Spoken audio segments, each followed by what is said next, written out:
여러분들 눈앞에 타원이 보입니다. 앞 시간에 원운동에 대해서 공부를 했다면 이번 시간에는 타원과 관계되는 물체의 운동에 대해서 이야기를 해보려고 합니다. 먼저 우리가 타원을 정의를 한번 내려보도록 할게요.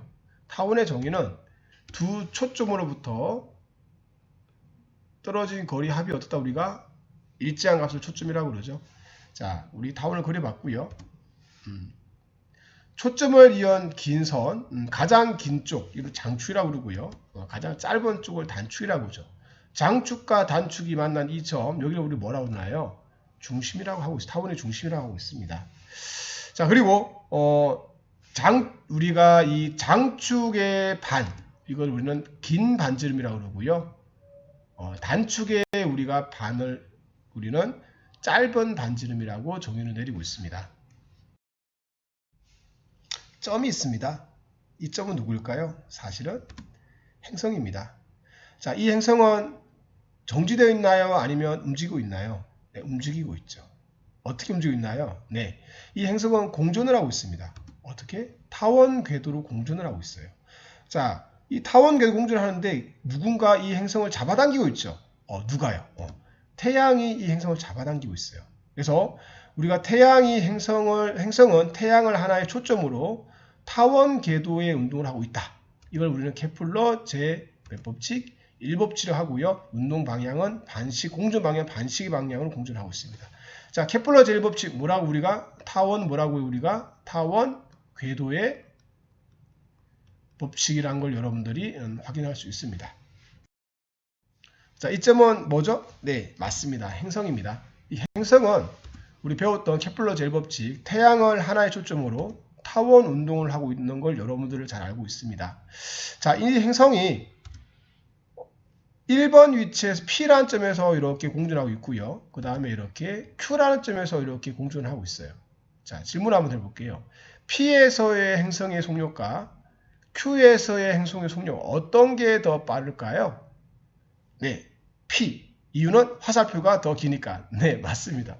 자, 우리 앞에서 배웠던 벡터에 대한 기본을 잘 충실히 수행하고 있죠. 그죠? 화살표의 길이는 벡터의 크기를 의미하고 있다. 자, 다르게 한번 해볼까요? 자, 이 행성이 반시계 방향을 공전하는 동안 이 행성은 공기의 저항이라도 저항이 있나요? 없죠. 역학적 에너지가 어떻게 된다 우리가? 역학적 에너지가 어떻게 된다 우리가? 보존이 됩니다. 자, 역학적 에너지 어떤 게 있었나요? 그렇죠. 위치 에너지와 우리가 운동 에너지가 있었죠. 그죠? 자, 한번 볼까요? 자, 태양으로부터 행성까지 우리가 위치 에너지가 있을 거고요. H1 있을 거고요. 태양으로부터 우리 또 행성의 거리 또 H2가 있어요. 자, 어때요? 높이가 더 높다. 그 말은 위치 에너지가 크다. 그러니까 위치 에너지가 누가 더 크다? E2보다 이 P1보다 P2가 더 크다. 그 말은 운동 에너지는 누가 더 크다? 우리가 1분이 더 크다. 그러니까 속력은 V2보다 V1이 더 크다. 네, 이렇게 정의할 수 있겠네요. 네, 이거는 뭐냐면 우리가 이제 이 물리학 1에 이용한 역학 에너지 보존 법칙을 써서 이야기를 해봤습니다. 근데 그 전에 우리가 다른 사람의 관찰을 통해서 이 케플러라는 사람이 이걸 찾아냈어요. 뭘 찾아냈냐면 같은 시간 동안에 행성이 같은 시간 동안 이동한 거리에 대한 면적 S1과 우리가 S2는 항상 어떻다 우리가 S1과 S2는 항상 같다. 같은 시간 동안에 우리가 이동한 면적은 같다. 자, 이걸 우리 면적 속도 일증의 법칙으로 하고 있거든요. 그래서 면적 속도니까 T분의 S1은 T분의 S2와 같다. 그래서 우리는 케플러 제2법칙 뭐라고요? 우리가 면적 속도 일정의 법칙이라고 이렇게 이야기를 하고 있습니다. 또 행성이 있네요. 자, 우리 앞에서 배웠던 것처럼 행성은 태양을 하나의 초점으로 타원 궤도를 운동하고 있다. 무슨 법칙이죠? 타원 궤도의 법칙. 케플러 제2 법칙 1법칙을 배웠습니다. 자, 이 행성이 반시계 방향으로 공전을 하고 있고요. 이 행성은 근일점과 원일점을 지나게 되겠다. 그죠? 이 행성이 한 바퀴 도는데 걸리는 시간, 공전 주기는 이렇게 어떻게 될까가 여러분들이 어디 영향을 받을까에 대한 이야기를 하고 싶은 거죠. 자, 케플러는 이야기를 했습니다. 이 공전 주기는 긴 반지름, 장반경이라고 그러죠. 긴 반지름을 이렇게 R이라고 할 때 행성의 공전 주기를 T를 한다면 T는 어디에 우리가 장반경의 주기의 제곱은 장반경의 세제곱에 비례한다고 이야기를 했어요. 자, 이걸 우리는 케플러 제3법칙, 무슨 법칙? 우리가 조화의 법칙이라고 이야기를 할 수 있을 것 같아요. 자, 조화롭죠? 떨어진 거리와 세제곱의 관계에서 세제곱에 비례해서 주기의 제곱 비례하기 때문에 이 행선은 어떤 규칙성을 갖고 있기 때문에 조화의 법칙을 합니다. 자, 우리 퀴즈 한번 낼게요. 물리학 조화의 법칙 2에서 나왔던 거. 자, 이 행성은 근일점과 원일점 어디서 제일 빠를까요? 네, 근일점에서 제일 빠르고요. 이렇게 원일점에서 가장 느리다는 것을 여러분들은 복습으로 앞에 있는 케플러 제2 법칙을 통해서 확인할 수 있습니다. 지구가 있어요. 지구로부터 R만큼 떨어진 곳에 공이 놓여 있어요. 이 공을 놓으면 어떻게 될까요? 네, 이 공은 R의 방향으로 떨어질 거예요. 그죠? 이유는 무엇 때문일까요? 네, 다름이 아니라 만류인력 때문이죠. 자, 우리 만류인력. 자, 우리가 공이 떨어지는 이유는 지구가 공을 잡아당기기 때문에, 물론 지구 입장에서는 공이 잡아당기는 거죠. 그래서 우리가 작용, 반작용에 대해서 한 번 더 여러분들과 복습을 한번 해봤고요. 자, 그럼 이제는 우리가 이 만류인력에 대해서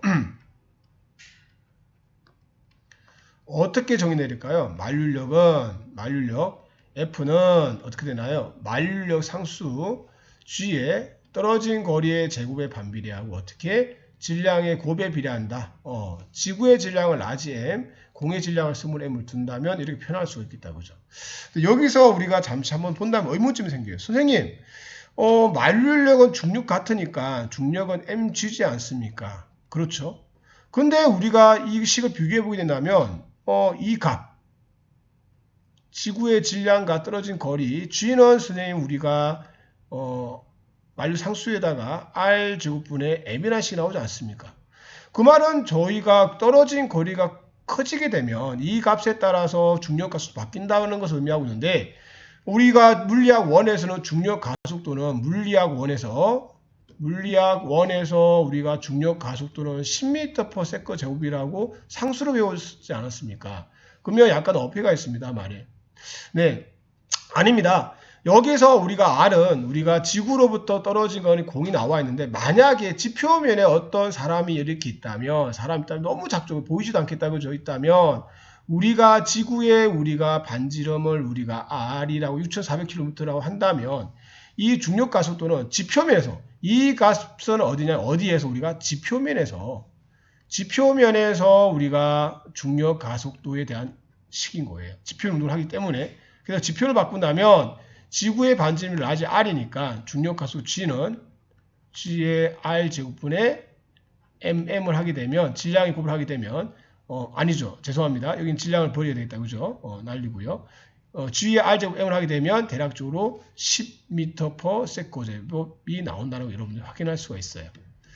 자, 그래서 우리가 이제 여기서 확인할 수 있는 건 뭐냐면, 그 결론의 포인트는 뭐냐면, 만류인력에서 우리가 중력 가속도는 반지름이 크면 클수록 떨어진 거리가 커지면, 반지름이 아니죠. 떨어진 거리가 커지면 커질수록 어디로부터? 중심으로부터 떨어진 거리, 중심이죠, 중심. 중심에서 중심 사이가 되겠다, 그죠? 중심으로부터 떨어진 거리가 커지게 되면 중력 가속도는 작아진다는 걸 여러분들은, 매우 빨리 작아진다는 여러분들이 확인할 수 있습니다. 지구로부터 R만큼 떨어진 곳에 공이 있습니다. 이 공을 제가 이렇게 반시계 방향으로 던졌어요. 그럼 이 공은 어떻게 될까요? 네, 가다가 이렇게 떨어지겠죠.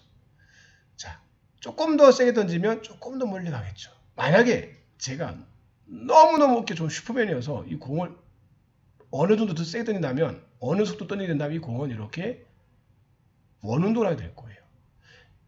자, 이렇게 던지려면 과연 이 공의 속력은 얼마의 속력으로 던져야만이 이게 가능할까요?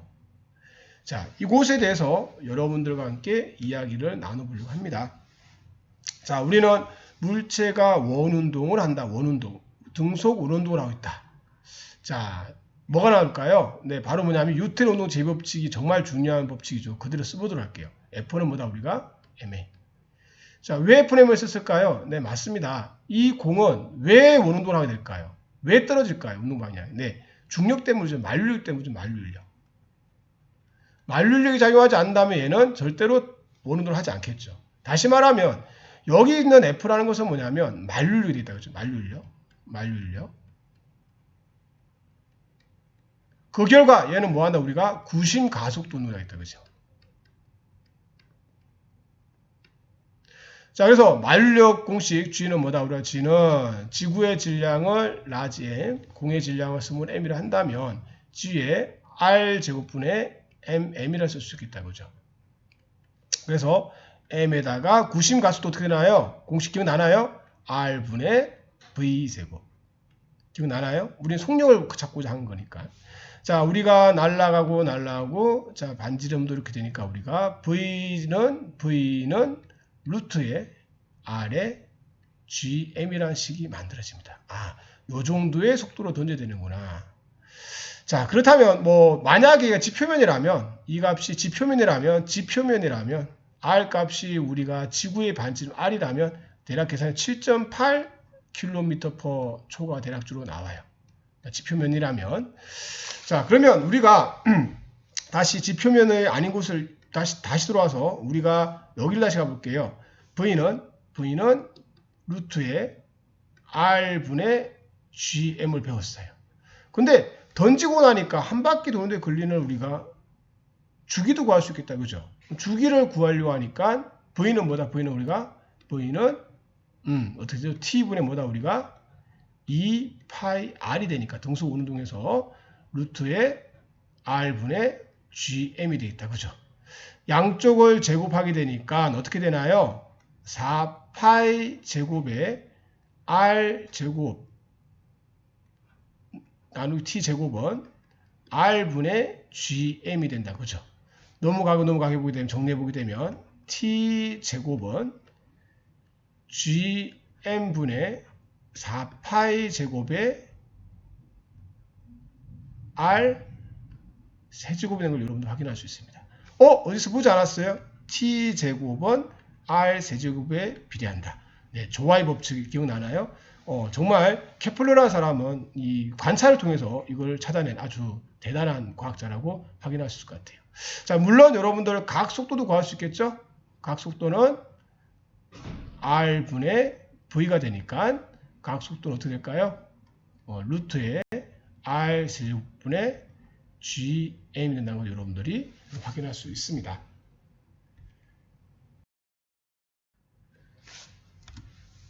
자, 지구에 공이 있습니다. 처음에는 이 공을 어떻게 했죠? 우리가 놓았죠. 처음에 놓았고요. 두 번째 이렇게 던졌습니다. 그래서 던져서 등속 운동을 시켰죠. 이렇게. 자, 세 번째는 이 공을 지구로부터 엄청나게 멀리 보내서 지구의 구속을 벗어나고 싶어요. 이 공이. 우리는 이 지구의 구속을 벗어났다는 말은 다시 말하면 탈출했다는 거죠. 그래서 탈출 속도, 이 공의 탈출 속도에 대해서 여러분과 함께 이야기 나누려고 합니다. 근데 여러분들이 탈출 속도를 구하려고 하다 보니까 뭐가 필요하냐면 떨어진 거리 아래서 얼마만큼 속력을 던져야 될까? 자, 사실 이 속력은 방향이 중요하지 않아요. 지구가 정지되어 있다는 가정에서 해본다면 어느 방향으로 던지, 물론 땅 쪽으로 안 되겠다, 그죠? 던지면 공을 탈출할 수가 있는데 이걸 구하기 위해서 여러분들이 한 가지 알아야 될 게 하나 있어요. 자, 뭐냐면 위치 에너지. 자, 위치 에너지는 우리가 알고 있는 게 뭐냐면 위치 에너지 EP는 뭐다? 우리가 mgh라고 있다고 그죠? 이 위치 에너지는 중요한 게 뭐라고 그랬나요? 항상 이 높이는 뭐라고요? 기준으로부터 잡았던 거거든요. 우리가 지표면에서는 항상 우리가 공을 놓는다면 여기를 기준으로 잡았기 때문에 우리가 여기 높이가 h일 때 이렇게 잡았던 거예요. 근데 이제는 우리가 이 위치 에너지의 기준을 조금 바꿔야 돼요. 이 공식이 아니라 알다시피 중력 가속도도 계속 변하고 있거든요. 그래서 이 공이 지구로부터 무한대만큼 R이 무한대일 만큼 떨어진 거리가 벗어났다는 이야기는 이 R이 무한대라는 뜻이거든요. R이 무한대로 갔을 때 이때 우리는 위치 에너지를 얼마 잡겠다? 우리가 0을 잡으려고 하는 거예요.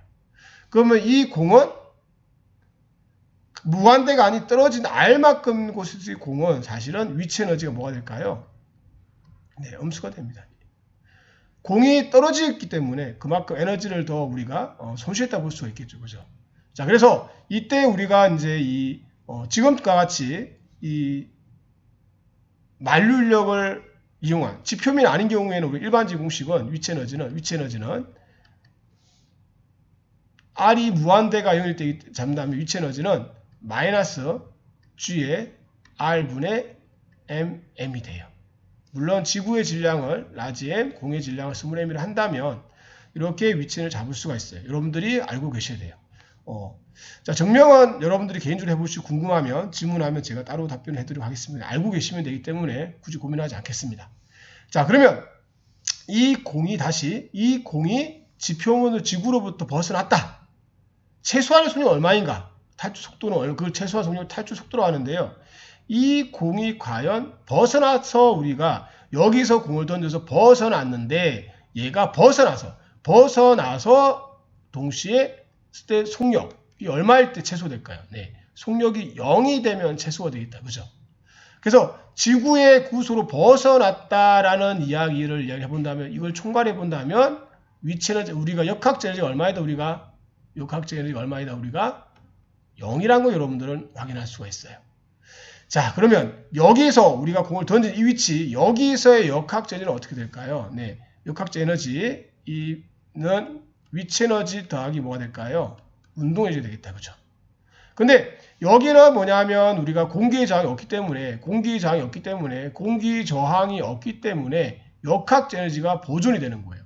그래서 여기서 역학적 에너지와 여기서 역학적 에너지는 같기 때문에 우리가 EP 플러스 EK는 0이라 쓸 수 있겠죠.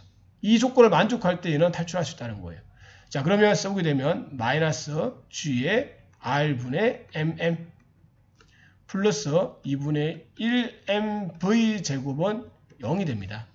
자, 우리가 2분의 속력을 구하고 싶으니까 2분의 1mv 제곱은 G의 R분의 MM이 되기 때문에 날리고. 네. 질량은 의미가 없다는 거죠. 어떤 공의 질량은 관계가 없다는 거죠. 자, 해보게 되면 V는 어떻게 되나요? 루트에 R분의 2GM이 된다는 걸 여러분들 확인할 수 있겠다. 그죠? 자, 그래서 우리가 이 계산을 해보게 되면 대략적으로 우리가 이 지표면에서 탈출시키기 위해서는 이 값, 지표면이기 때문에 이 값 대신에 우리가 지구의 반지름을 이렇게 되면 우리가 대략적으로 11.2km/초 정도의 속력을 던지게 되면 공을 탈출시킬 수 있다고 합니다. 자, 한 번 더 강조하겠습니다. 지구로 벗어났다는 이야기는 위치 에너지가 벗어났을 때, R이 무한대일 때 위치 에너지를 0으로 잡고 그때 벗어나는 그 순간이기 때문에 속력이 벗어나서 속력이 0이라도 만류율이 작용하지 않기 때문에 얘는 더 이상 끌려나가지 않고 자유롭다는 거죠. 그리고 떨어진 거리가 R인 지구의 중심으로 떨어진 거리 R은 기준으로부터 무한대일 때 에너지를 썼기 때문에 마이너스 값을 갖게 되고요. 이때 위치 에너지는 마이너스 G의 R분의 MM이라는 사실을 여러분들이 기억하고 있으면 될 것 같습니다.